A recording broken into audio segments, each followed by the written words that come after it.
Bonsoir à toutes et à tous. Merci de nous rejoindre sur Al24 News pour un nouveau numéro des Plumes du Sila. L'ère du digital oblige. Cette année, la 26e édition du Salon international du livre d'Alger est organisée le premier hackathon Sila 2023, un concours qui récompensera la meilleure application du métier du livre. Pour en parler plus en détail, ce soir nous avons le plaisir de recevoir M. Boutiche Mohamed Amin, professeur à l'École supérieure de nanosciences et nanotechnologie, président du jury hackathon Sila 2023. Bonsoir Mohamed Amin. Bonsoir madame. Alors, premier hackathon Sila 2023 de la meilleure application du métier du livre, une première au Salon international du livre d'Alger. Oui, tout à fait. Donc cette année, les organisateurs ont trouvé qu'il fallait vraiment intégrer le digital dans cet événement, ce grand événement qui est le Salon du livre, à travers donc une compétition, la première du genre au niveau du SILA, qui est le hackathon, dont la thématique est le livre et le numérique. Donc ça consiste à sélectionner des équipes formées d'étudiants de tout le monde en fait, mais bon, parmi la population, on va en parler, la majorité c'est des étudiants intéressés, donc qui ont présenté des travaux, des applications, donc dans le sens de développer ou d'intégrer le digital dans les métiers, les divers métiers du livre. Et quels ont été les critères de présélection? Comment s'est porté le choix des participants? Y avait-il une campagne de communication pour justement faire connaître ce concours, le premier du genre?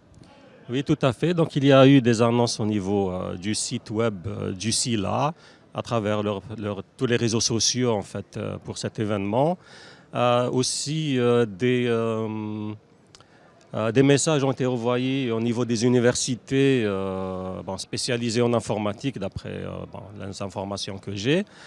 Donc il y a eu quand même, je pense que l'information a bien marché, a bien circulé, parce qu'on a reçu des étudiants et des personnes à travers plusieurs wilayas. Ils sont venus d'Oran, de Mostaganem, de Ouergla, de Ain Defla, d'Alger bien sûr, de Bjaya. Donc je pense que l'information a bien circulé.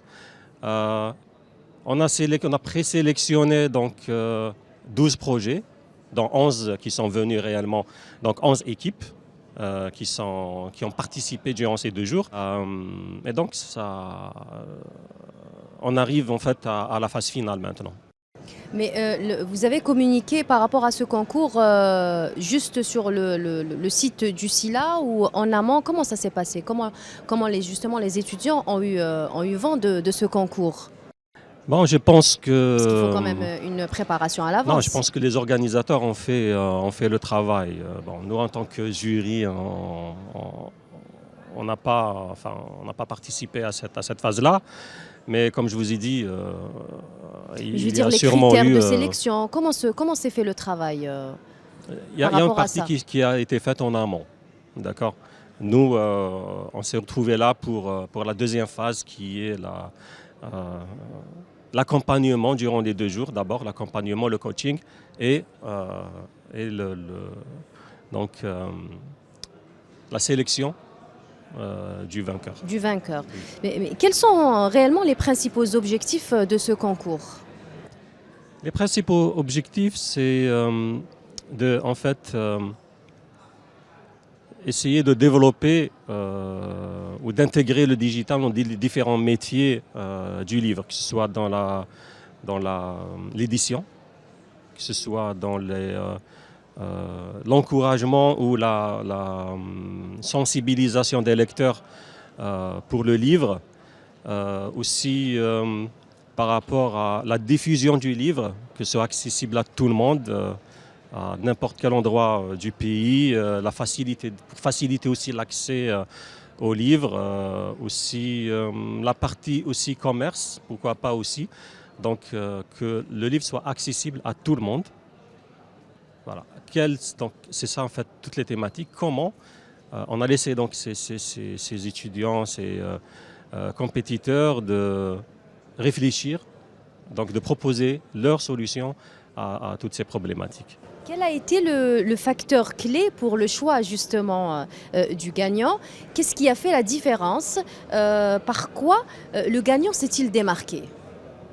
Ben, les gagnants sont démarqués en fait par d'abord l'idée.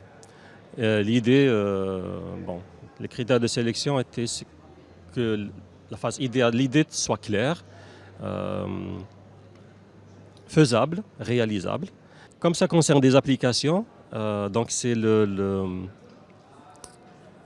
c'est pas le design. Dans le digital, on appelle ça plutôt la facilité de l'utilisation de l'outil ou de l'application réalisée. Oui. L'accessibilité, voilà. Le design, voilà. Le sérieux de l'équipe déjà, c'est un des facteurs. Le prototype, c'est-à-dire la réalisation, l'étape de réalisation.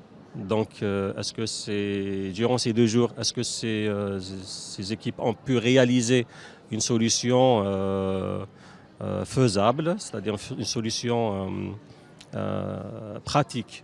C'est-à-dire ils sont arrivés à la version, est-ce qu'ils peuvent faire la version 1 ou la version 2.0 donc de leur application? Les tests, donc on leur a demandé de tester l'application donc devant nous, c'est-à-dire on a essayé de voir le prototype qui soit bien réalisé, quoi. La réalisation doit être... Peut-être la simplicité aussi?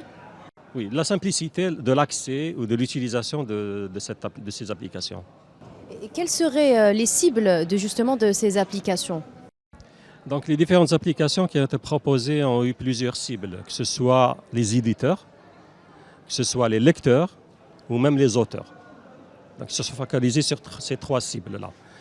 Éditeurs en tant que B2B, c'est-à-dire en tant qu'entreprise, des solutions dédiées à eux, des solutions pour les lecteurs pour leur faciliter la lecture, l'accès aux livres, que ce soit par l'achat, soit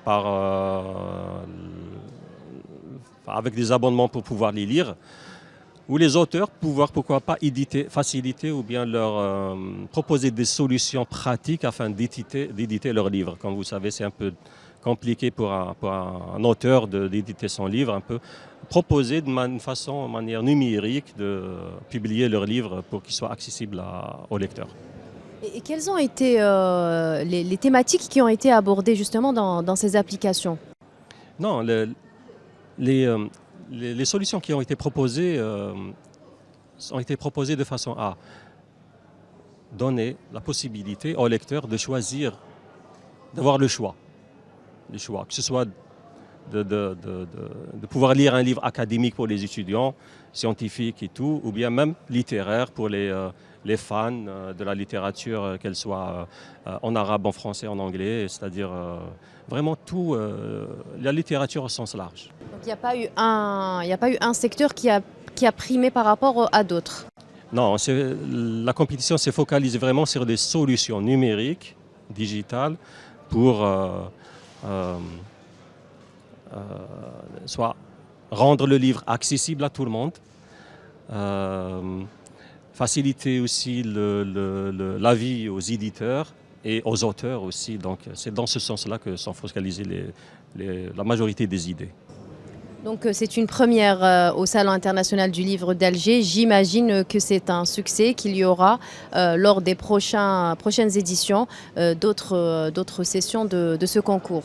On espère ça. On espère que ce n'est qu'une première édition, qu'il y aura d'autres éditions, parce que vraiment on a vu un intérêt énorme de la part de ces étudiants qui sont venus de pas mal d'universités, comme je vous l'ai dit, et en 2 jours, croyez-moi, ils ont réalisé un travail très magnifique. Moi, Il y a beaucoup de potentiel. Beaucoup de potentiel. En plus, c'est des jeunes étudiants, vraiment, l'âge, la vingtaine. Donc, très bonne programmation. Donc, même pour ceux qui n'ont pas programmé, ils ont proposé des idées innovantes.